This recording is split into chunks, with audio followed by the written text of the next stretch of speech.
Good morning, good afternoon, and good evening. Not quite sure where everyone's joining from, so hopefully I covered all the time zones. Um, this is the first time that I actually do this talk in such a public forum. I want to first and foremost thank Jennifer and the Costa Rica Employee Resource Group for the request to cover this topic in their session. And it was, the feedback was very good. And there was a lot of um, just wonderful components around that, which made me really realize that this is probably something that, while difficult to discuss, it's very much a topic that's needed. Um, Grief and sorrow and pain are hard topics to tackle, and all of those come with cancer. But there's also a lot of hope and gratitude and um, overall blessings that come with the disease as well. And hopefully, today's session will be able to help you and maybe give you a different perspective. Before I continue, I want to let everybody know that I can't see any comments or questions. Therefore, if you're out there, say hello. I do see them, the comments come up on my side, but I can't type back, or I can't see if there's other folks on the line. Also, send me your comments, your questions, and your feedback. Don't feel don't feel bad about asking anything about this particular topic, and I will do my very best to answer your questions. I also want a big disclosure. I am an academic doctor, not a medical doctor. Therefore, any of the advice that I provide today is purely based on my experience with my particular patient that I was caregiving for, which was my mother. And you should always consult with your doctors, your oncologist, and anybody else before making sure that anybody else in your medical care team before doing anything that I recommend, or anybody recommends for that matter. Okay. So hopefully there's somebody out there and you can hear me and I'm streaming properly, because this is also the first time that I stream myself. Usually I have a partner with me and he runs the show. So Magic, hopefully you're out there, and thank you for inspiring me as well to do this. Okay, before we dive deep into the cancer topic, I'm going to tell you a little bit about who I am for those of you that are not familiar with me. I'm Dr. Pizarro or Dr. Renee. I respond pretty much to anything, but that is my title. And my education actually is in organizational psychology. What I will say is my doctoral degree and journey and skill sets that I acquired as a researcher really helped me with my mom's disease. It really helped me research the disease. I was blessed to have access to the university's libraries, and there was a lot of nursing programs that were done at the university that I was studying at. Therefore, I was able to really have access to a lot of information. But if you don't have that luxury, I would recommend that you look at Google Scholar and look at work that's been researched.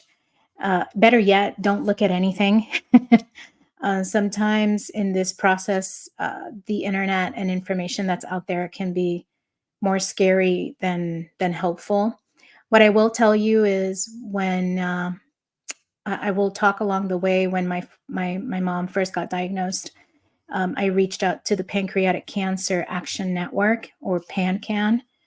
They're a wonderful resource, and I highly recommend them. therefore, please reach out to them. They're also a great resource. And there's other cancer care resources for different types of cancer, so you can also do that. But let's get started. I live in Florida, and I am a mother and a wife. I'm originally from San Juan, Puerto Rico, and you are sitting, and what's behind me, it's not a background, is actually our tea shop. I've had the tea store for about 11 years. And that also was very helpful during this process because we were able to complement my mother's care with um, a lot of herbal supplements or herbal teas that really helped her with some of the symptoms and side effects of some of her traditional treatment. Okay, so let me introduce you to Mom. And if there's anyone out there, please let me know, and let me know if you see the slides properly, since I can't see myself. That would be very appreciated. All right. This is a picture that we took when we found out that my mom was going to battle cancer again for the second time. And before she started her second round of treatments, which the oncologist told us was going to be more aggressive, we wanted to make sure that, thank you, Sharon, we wanted to make sure that we could take some family pictures before her hair fell out or she began feeling too unwell to take any pictures. It was just something, thank you, Andrea. It was something that was important for her. And we had Lania, who is a friend and a photographer for our family, come to our house and take some beautiful family pictures, which we really cherished. I can't tell you how much.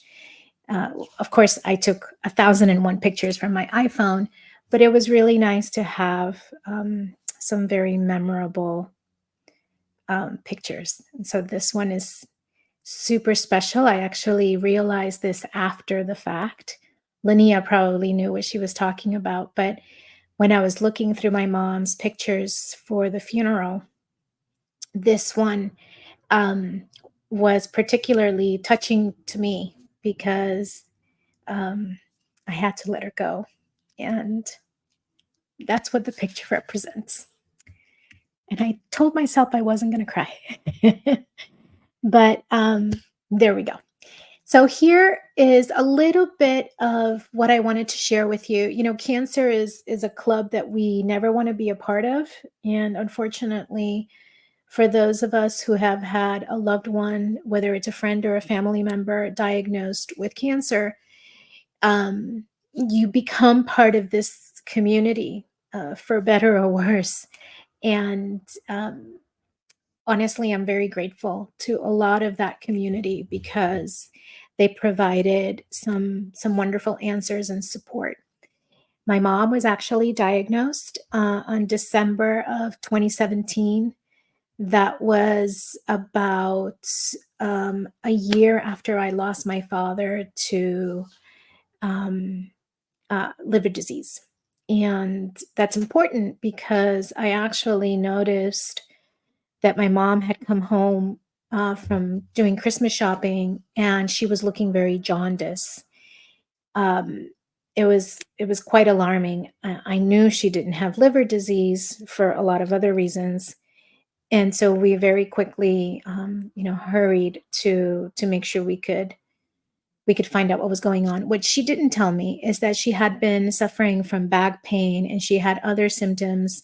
Her stool was very grayish or clay looking. It had really changed in color, but she had kept that all to herself. And, she had been going to the doctor, and one of our local doctors found her blood work to be very alarming. And we very quickly then went to an oncologist, and she, got other types of tests to confirm the diagnosis. Pancreatic cancer at the time only had a 3% survival rate for those diagnosed within the first 12 months. Therefore, it was a very scary time, I would say, for all of us. But we are very fortunate that we live in Florida, and the Mayo Clinic is only about 2 hours north from us. When I first found out of her diagnosis, I called and I emailed and exchanged with the Pancreatic Cancer Action Network, and they recommended a series of doctors. And one of actually the top surgeon for the Whipple surgery, which is specific, very often used with cancer patients, was in Jacksonville. So we quickly went up to Jacksonville and met Dr. Stauffer in January. And Dr. Stauffer delivered good news in that my mother was a candidate for the Whipple surgery.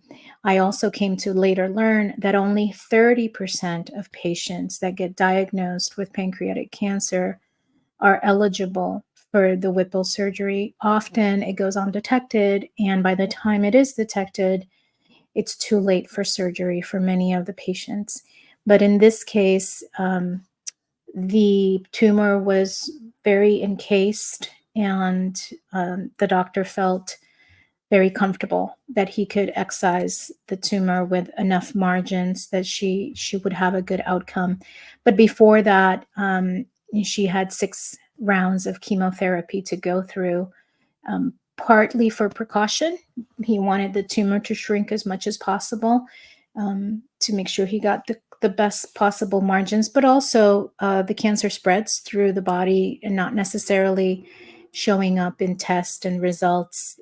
So it could be in very minute forms in the endocrine system and so forth. But successful surgery. And honestly, the surgery was almost 6 hours. I want to also thank my support system at the time. I had a wonderful team in Guadalajara, Mexico, and they were on the phone with me for the 5.5 hours trying to distract me with different things. But really, they couldn't fly in to be with me, so they were with me on the phone. And I want to really do a little shout out and also highlight how important your support system is in this entire process. Um, and I actually ended up getting support from people I never expected. We had some neighbors that really helped out with my daughter, helped my husband. The school that my daughter was attending at the time was fantastic in helping to support her and us as a family. So you would be surprised at how many people step up when you need them. So don't try to battle this alone, because it takes an enormous amount of teamwork to beat this disease. The Whipple surgery really was very difficult to recover from. It's a very traumatic surgery for the body, but thankfully, after the surgery, she had radiation, more chemo. But about, I would say, 7 months later, she was declared cancer free. And she was cancer free until January 2022. And that is a really great stretch. And honestly, I'm very grateful for COVID in many ways, because for those of you that know me, I used to have to travel a lot for work. And I was able to be home for 2 years consecutive with mom while she was healthy. And we were able as a family to make a lot of memories. She lived in our home. As soon as we found out she was sick, we all moved in together. It was just easier to care for her. She was also caring for my grandmother, who had dementia, and my grandfather, who was 93. So I had to take all of that on with my husband, and doing that in different households was very difficult. In all that process, we actually lost my grandmother in July. My mom had only been out of surgery for 2 months, and my grandmother just could not handle the fluctuation in caregivers and things along those lines. So it was a very difficult time, but we were able to get through that. And in January 2022, she was diagnosed not only with a small lesion of reoccurring pancreatic, but she was also diagnosed with what they call primary lung cancer, which basically means that she developed cancer in her lungs that had nothing to do with the chemotherapy. I mean, with the pancreatic cancer. What is important for all of you to know is one of the risks of radiation or one of the potential side effects is that the patient can develop a secondary form of cancer. And in my mom's case, it was lung cancer. She started getting treated for small cell lung cancer and pancreatic cancer with a mix of immunotherapy and chemotherapy. And for a year or 8 months or so, that worked okay. But it was much more aggressive than her first round of chemo. And it really took a toll on her. And in from January 23 till April, she was basically in and out of the hospital with a variety of just side effects that were really, really difficult to manage. Hopefully, or thankfully, we were able to bring her home from the hospital. Um, in the last episode, she had fallen and had a brain hemorrhage, and we were able to bring her home for the hospital and get hospice. And within a week, she passed. At this point, the cancer had spread to her bones, and it was very, very painful. And it was progressing very, very fast. So I, again, feel blessed. We had St. Francis, which is a local hospice. We're able to send nurses 24/7. And that last week, I was able to be a daughter, not a caregiver. And I will forever be grateful to them for all of that kind caring, right? And for setting me free of my caregiving duties so I could help my mom transition and really just focus on loving on her and being there. Okay. All right. So that gives you a little bit of the journey. It gives you an idea of the time frame. And one of the wonderful things that came out of this experience is I was able to put together kind of not a manifesto, but a few pages on really preparing for caregiving. No one's really prepared for it, and um, thank you, Sharon. I do love that at the end I just got to be with her because I was the third doctor in every conversation, and that sometimes gets very exhausting. And sometimes your patient gets very depressed and they don't want to eat or they don't want to go out or they get angry and they lash out. And it's very difficult to be the caregiver, the disciplinarian, the child, the all the things at once. And then of course, deal with your own grief as you see your loved one just go through so much, right?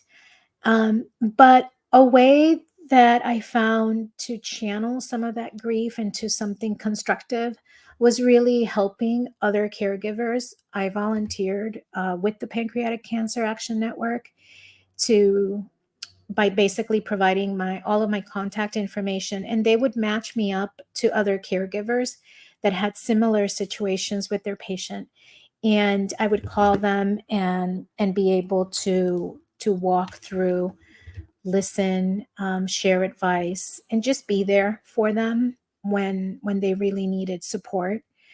And in that process, I came up with this little, I would say, guide because the doctors and the nurses are afraid of getting sued, and they don't tell you some of the basic things that could make the process a little bit more bearable for your patient and for you. They don't do it because they're trying to be awful. It's just they also understand that every patient is unique. And that's the other thing I'm going to share. Every patient is unique. My experience with my mom was ours, and I share it with, um, no expectation.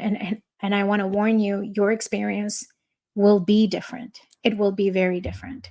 And some of the things that I have in the document or in the slides aren't going to work for you.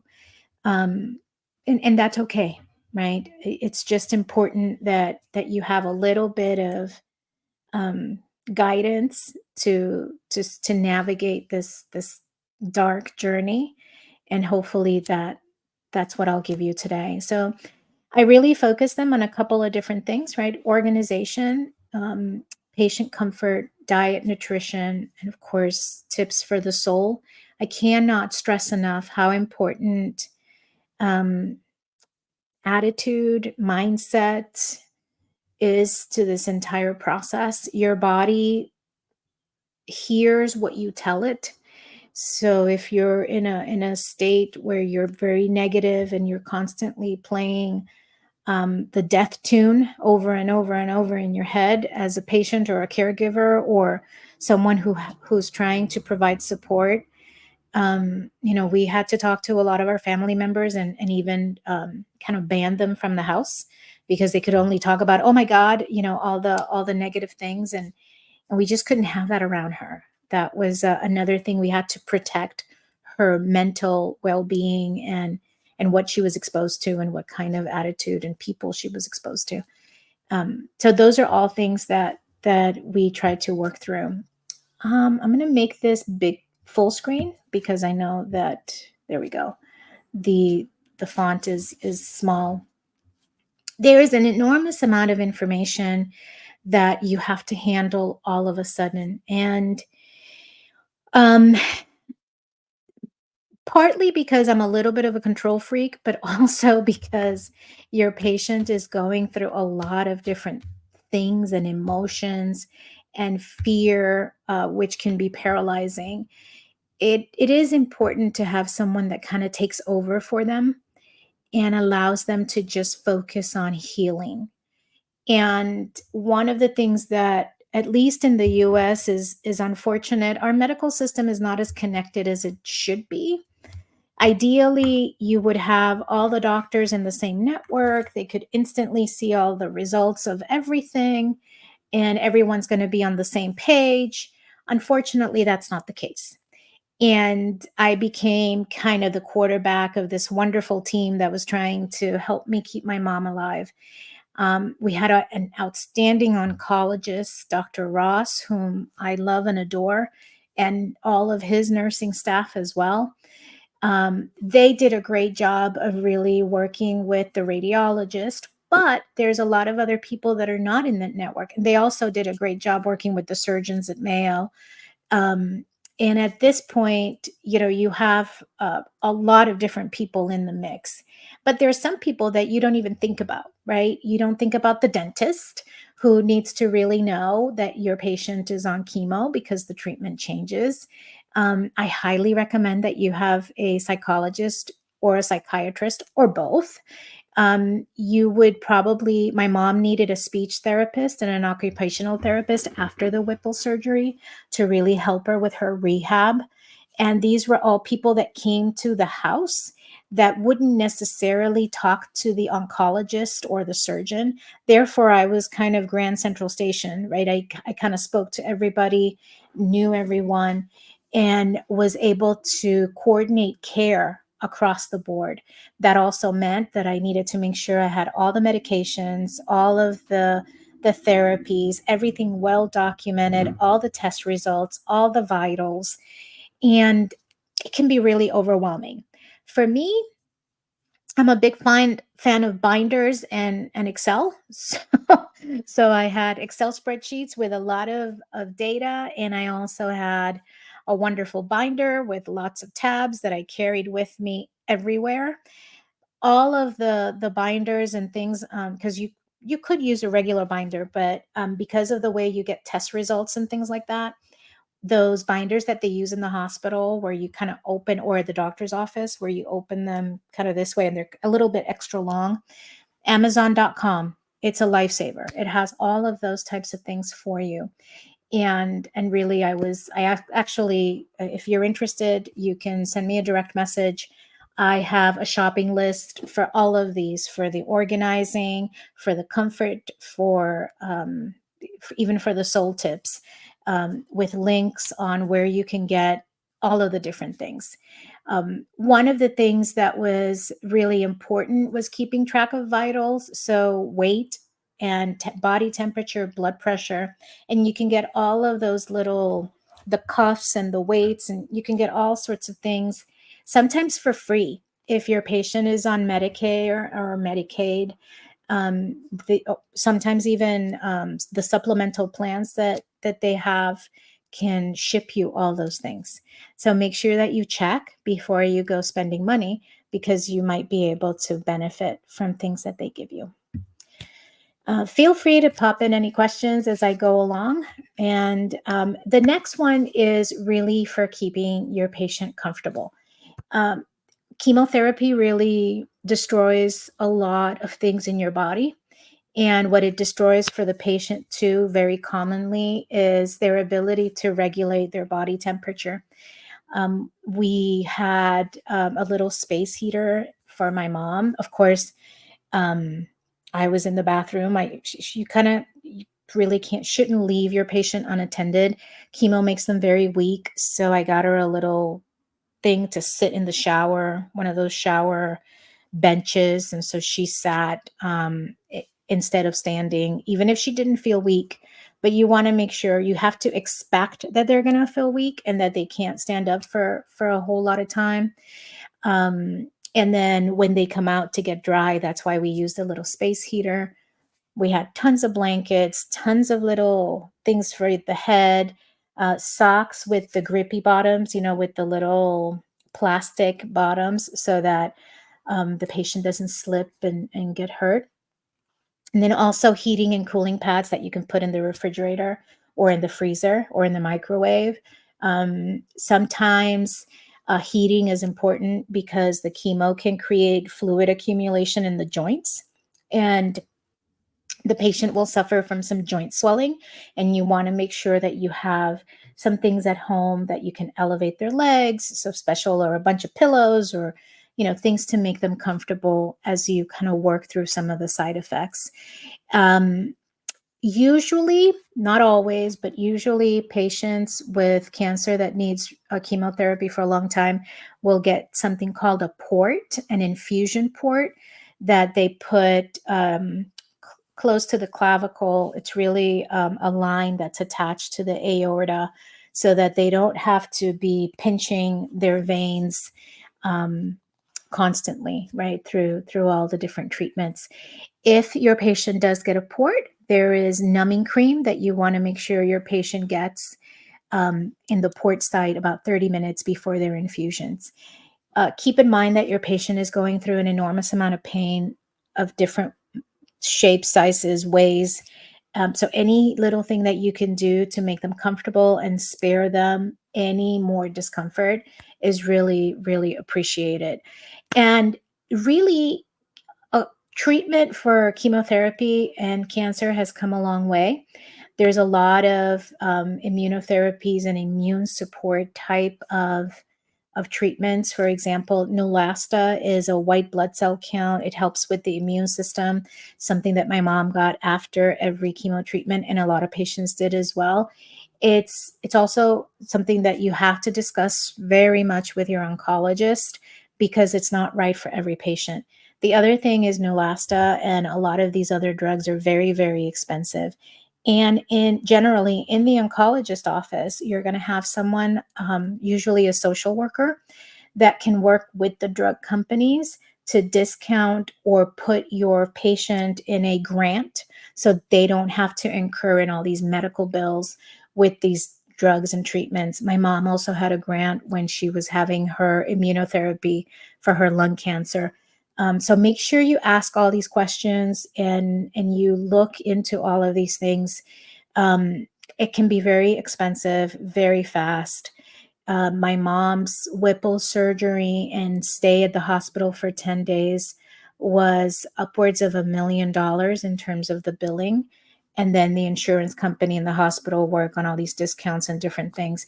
But it's very expensive. And you have to make sure that you don't want to think about that, but you also don't want to, drive yourself into ruin. So make sure that you ask all these questions and all the right questions. And I put a little link on the slide. I'm going to put it in the comments on LinkedIn, but it's something called black tongue. It's a very common side effect of chemotherapy. It's basically bacteria that lives in all of our mouth, and it just goes out of control when you get chemo because it kills all of the other bacteria that is fighting that bacteria. So that bacteria tends to create like a fuzzy. So think about when fruit's going bad and you get this fuzzy stuff over the grapes or whatnot. That's kind of what it looks like, but instead of white, it's black. And it's very uncomfortable for the patient, of course, but it has a very simple homeopathic, little solution with baking soda and kosher salt in a little bit of warm water, rinse twice a day, and it is fabulous. So make sure that you educate yourself, right? And again, this is one of the reasons why I like to do some of these things and provide these resources because it's things that you otherwise wouldn't know, right? So like it comes up in conversation frequently. The next one would be nutrition. I know this is really hard to read, so I'm going to give you the kind of the highlights. Um, the chemotherapy is really going to kill a lot of the taste buds for your patient. They also become very intolerant to anything that smells too strong, tastes too strong. Their eyes become light sensitive. So there's going to be a lot of things that they're going to be overwhelmed by. Therefore, you really want really small meals, and you have to find out what's going to work for your patient. In the case of my mom, coconut water, watermelon, all those things really helped her. While she was taking chemo, she was always drinking and eating something, an orange or a grape or a little bit of cheese. Because during chemo, most people don't drink and eat because they don't feel like it. But actually, by not eating and not drinking, it makes the side effects for the chemo worse. Your patient, when they urinate, they feel like it's burning, or they could get more nauseous. There's a range of different things. So try as much as you can to encourage them to eat and drink, have some orange juice. Apple juice was a favorite for my mom. Really simple chicken soup, really simple rice porridge with a little bit of almond milk. I highly suggest that you stay away from cow milk. Um, Thank you, Sharon. Take care. Thank you for coming. And so make sure that you kind of try those little things for your patient to make them comfortable, okay, and to make sure that they eat.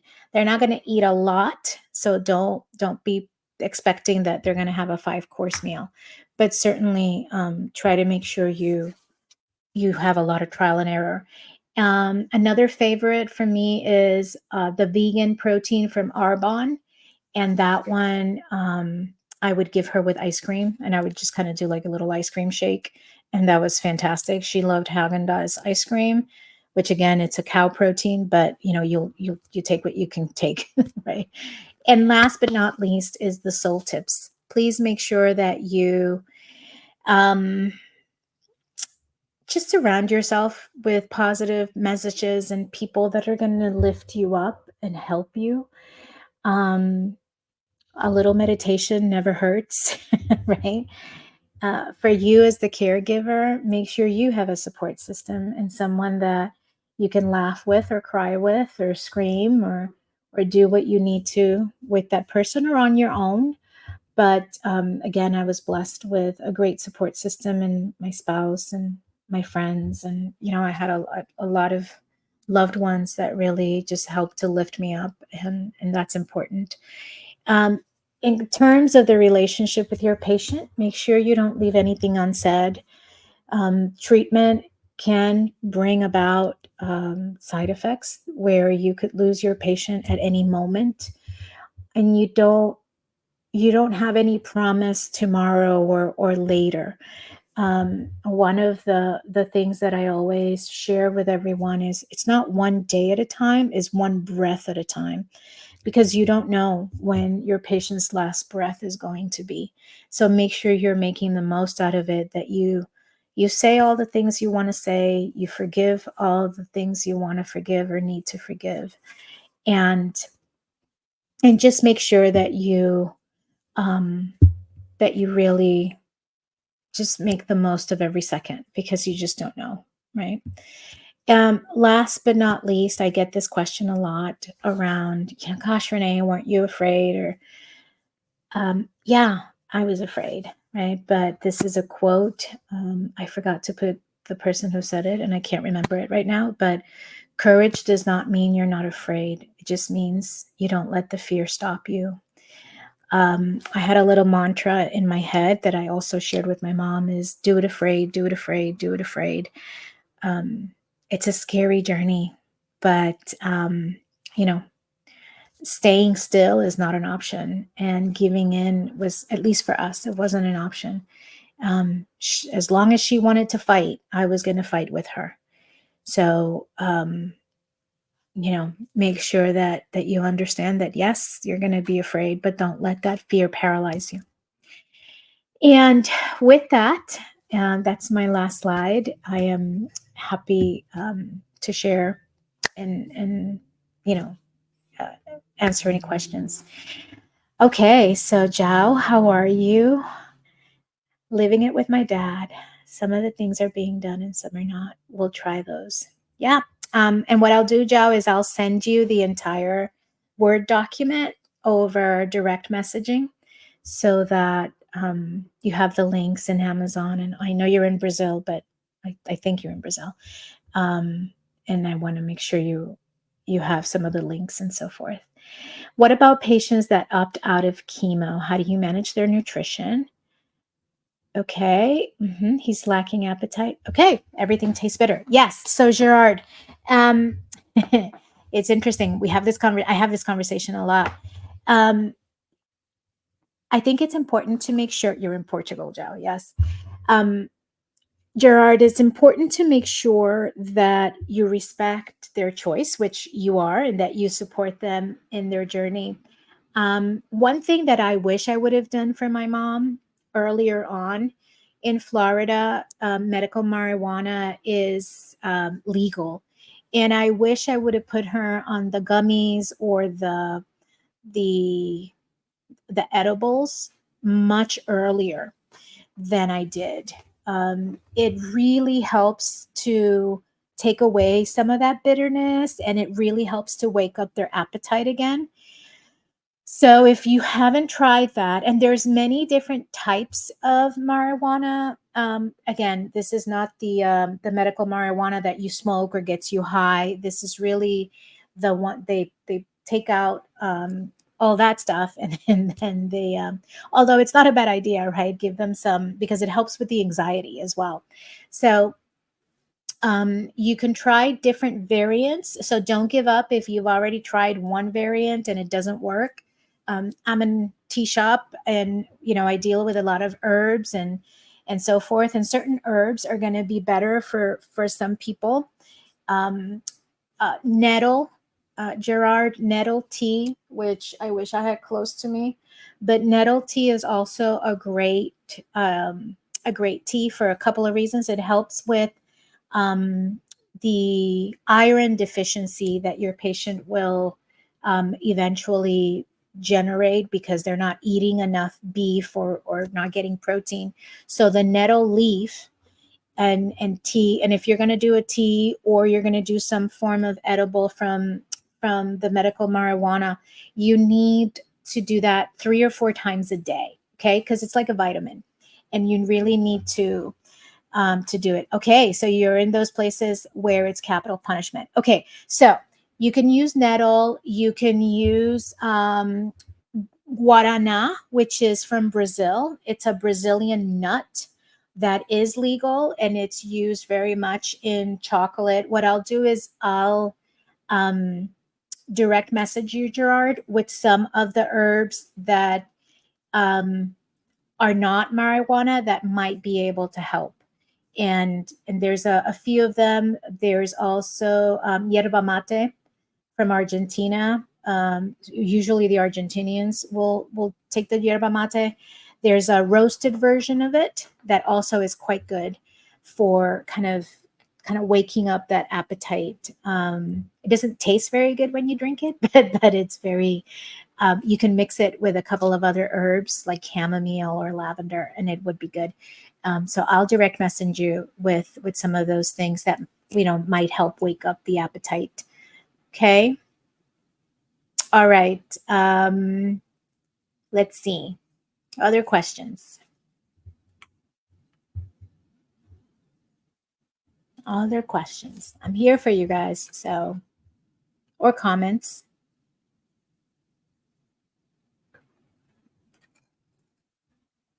Okay. Yeah, Gerard. That's why I'll send you different options and see. Yeah, absolutely. You're very welcome. All right. Who else? I know this is a tough topic, and if you're not comfortable doing it here, feel free to send me a direct message.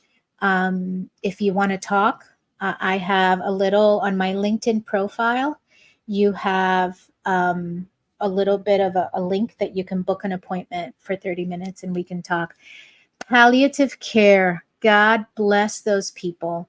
Let me tell you something. Palliative care is not only for when your patient is in their last days.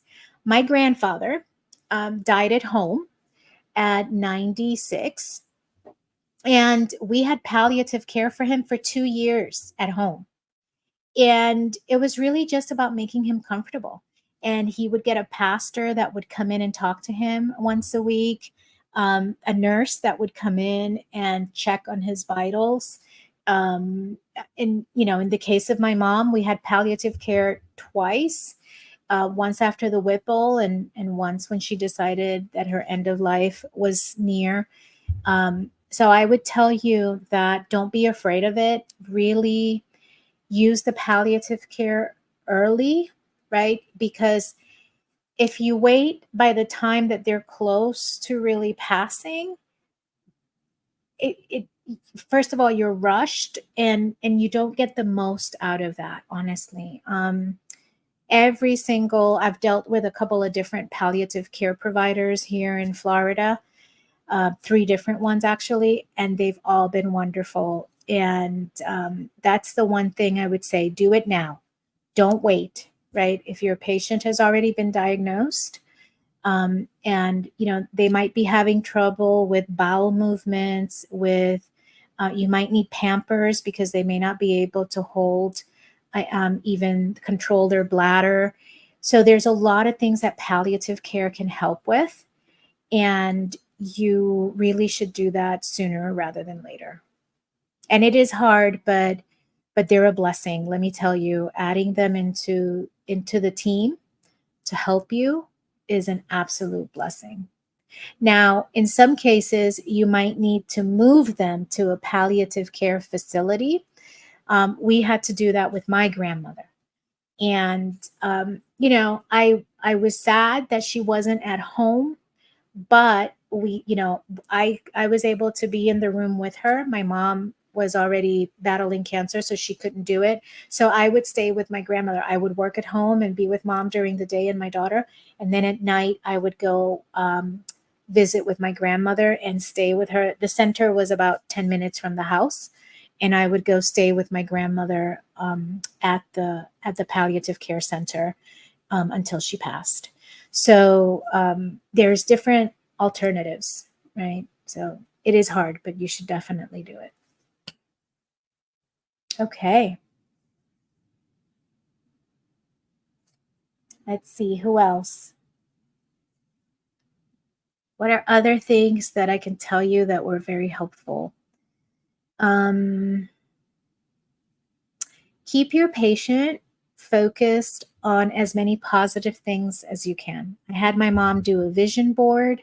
I got her a notebook that had different questions about her life, and it would give her like little prompts.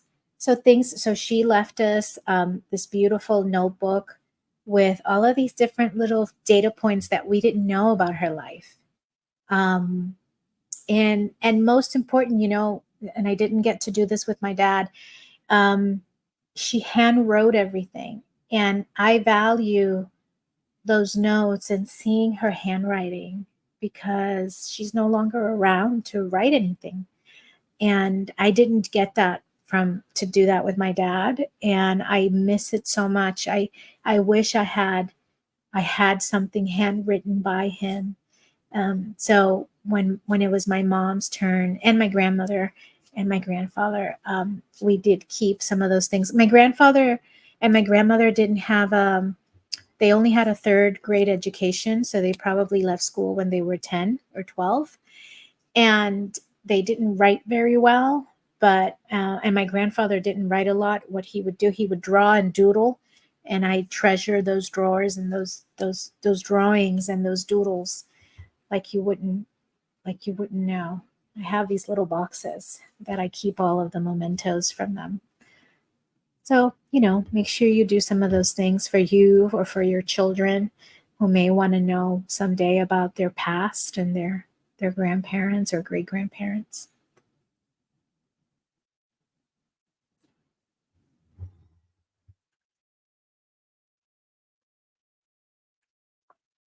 All right. I'll wait a few more minutes and then I'll sign off. But feel free, as I was saying, I have a little LinkedIn. It says book now. It's on my LinkedIn profile page. If you want to just tell me about your patient, I'm a good listener, and I'm happy to listen to their story and let you tell it or listen to your story as a support system. So feel free to do that if you need it, or just send me a note on LinkedIn.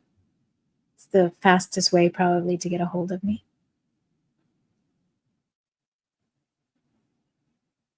Okay, everybody. Well, I don't have any more questions or comments. And oh, well, there. Aside from therapy, what are the other ways to manage caregivers' mental health? Basically, the family as a whole. Um, that's a great, great, great, great question. So, yeah, this depends on the family, right? Depends on the traditions. For us, we played a lot of card games. My mom, my daughter, and I specifically. My husband's not big into, but sometimes he would sit down, and so we would play table games or card games. We would sit down and talk about, uh, look, we have a lot of picture albums, so we would pull out the picture albums and glance through them, and everybody would tell the story of how they remembered that particular occasion. And it's funny because everybody remembers it somewhat different. um, of course, I'm a tea drinker, so we would do a lot of tea time. We would just sit and do tea. I got into a routine where I would have breakfast with my mom every morning.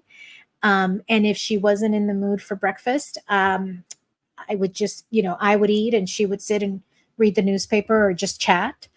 And it really depends on what your family is used to. I think it's important that everyone needs to grieve, but when you're with your patient, you should try to be as positive and uplifting as you can. But the other thing that became very common in our house was we became very comfortable around the topic of death.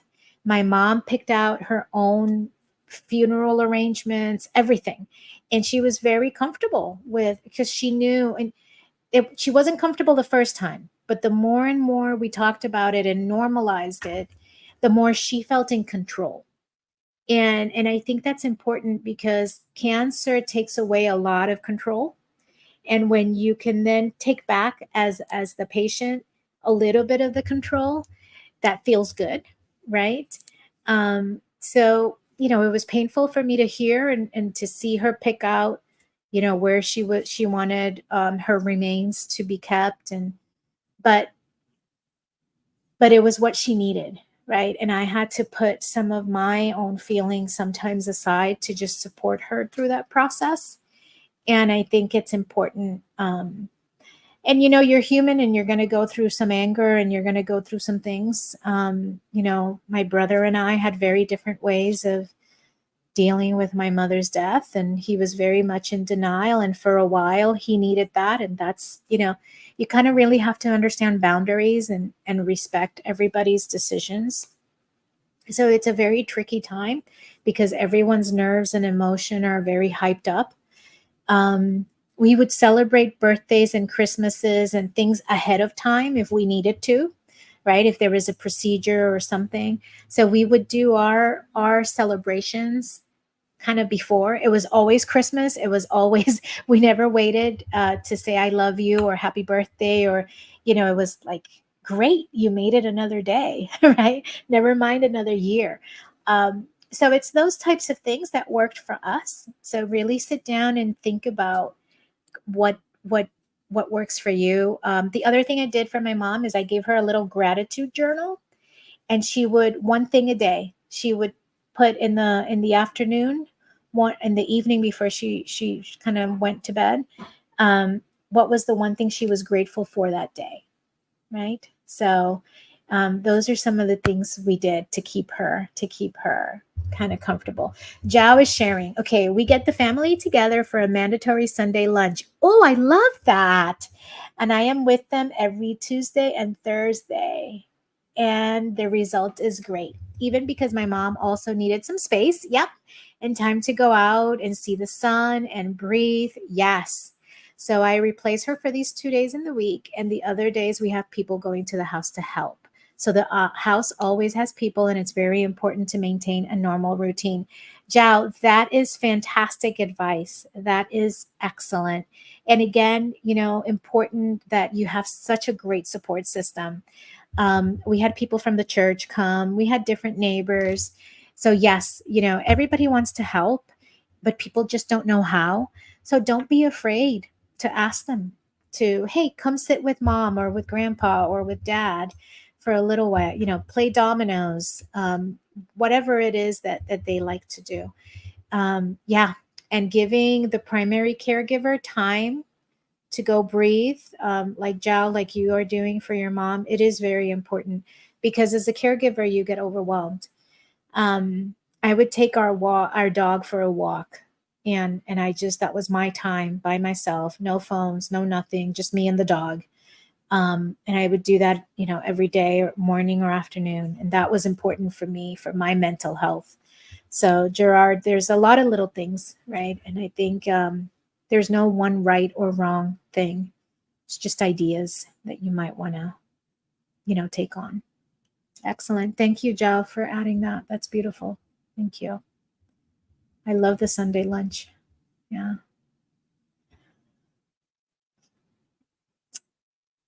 Okay, everybody. Well, if this is going to be recorded, but if anyone wants me to do this again, I'm happy to do so.